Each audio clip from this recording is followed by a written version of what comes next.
દર્શક મિત્રો, ગુજરાત 18 લાઈવમાં આપનું સ્વાગત છે। રાજકોટ જિલ્લાના ધોરાજીમાં ભારતીય રાષ્ટ્રીય કોંગ્રેસના 139મા સ્થાપના દિવસ નિમિત્તે રાજકોટ જિલ્લા કોંગ્રેસ સમિતિના પ્રમુખ લલિતભાઈ વસોયાની હાજરીમાં શહેર તથા તાલુકા કોંગ્રેસના આગેવાનો દ્વારા કોંગ્રેસ પક્ષના ધ્વજવંદનનો કાર્યક્રમ રાખવામાં આવ્યો, જેમાં જિલ્લા પ્રમુખે આવનારા દિવસોમાં કોંગ્રેસ પક્ષને વધુમાં વધુ મજબૂત કરવા તથા સંગઠન મજબૂત કરવા સક્રિય થવા આહવાન કરવામાં આવ્યું। આઝાદી પહેલા ભારત દેશને અંગ્રેજોની ગુલામીમાંથી મુક્ત કરવા માટે એક સંગઠન બનાવવામાં આવ્યું, જે સંગઠનની શરૂઆત થઈ ત્યારથી આજ દિન સુધી કોંગ્રેસ પક્ષ આગેવાનોએ આઝાદીની લડાઈથી લઈને બલિદાન આપી લોકસેવા કરી છે, જે વાત યાદ કરી કોંગ્રેસ કાર્યકરોને તેમના સાથે આગળ વધવા આહવાન કરવામાં આવ્યું। ધ્વજવંદન કાર્યક્રમમાં ઉપસ્થિત રાજકોટ જિલ્લા કોંગ્રેસ સમિતિના પ્રમુખ લલિતભાઈ વસોયા, દિનેશભાઈ વોરા, જયેશભાઈ લાખાણી, ઇમ્તિયાઝભાઈ પોઠિયાપાલા, ગોપાલભાઈ સલાટ, મોહમ્મદભાઈ ફકીર,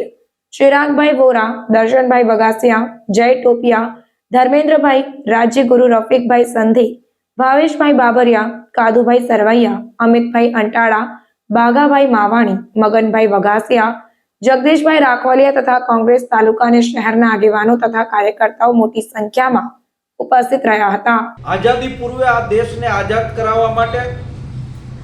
આ દેશના વરિષ્ઠ આગેવાનોએ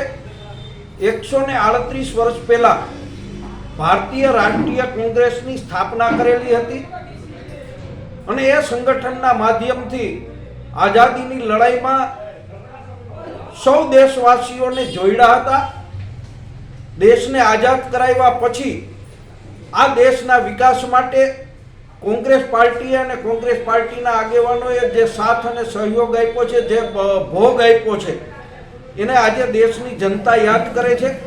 સમગ્ર દેશની અંદર કોંગ્રેસ પાર્ટીના 138મા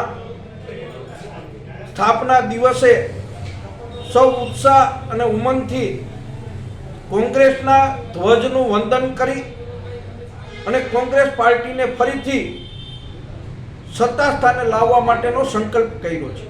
મારું નામ દિનેશભાઈ વોરા, ધોરાજી શહેર કોંગ્રેસ પ્રમુખ। આજરોજ કોંગ્રેસ પક્ષના 139મા સ્થાપના દિન નિમિત્તે રાજકોટ જિલ્લા કોંગ્રેસ સમિતિના પ્રમુખ શ્રી લલિતભાઈ વસોયાની હાજરીમાં ધ્વજવંદનનો કાર્યક્રમ કરવામાં આવ્યો અને કોંગ્રેસના કાર્યકરોને સંગઠિત બની આવનારી ચૂંટણીઓની અંદર જલવંત વિજય મળે અને કાર્યકરો સક્રિય બને એટલા માટે માર્ગદર્શન આપવામાં આવ્યું અને આજરોજ આ કાર્યક્રમની અંદર રાજકોટ જિલ્લા કોંગ્રેસના પ્રમુખ શ્રી લલિતભાઈ વસોયા અને ધોરાજી શહેર અને તાલુકા કોંગ્રેસના કાર્યકરોએ હાજરી આપી ધ્વજવંદન કરવામાં આવ્યું।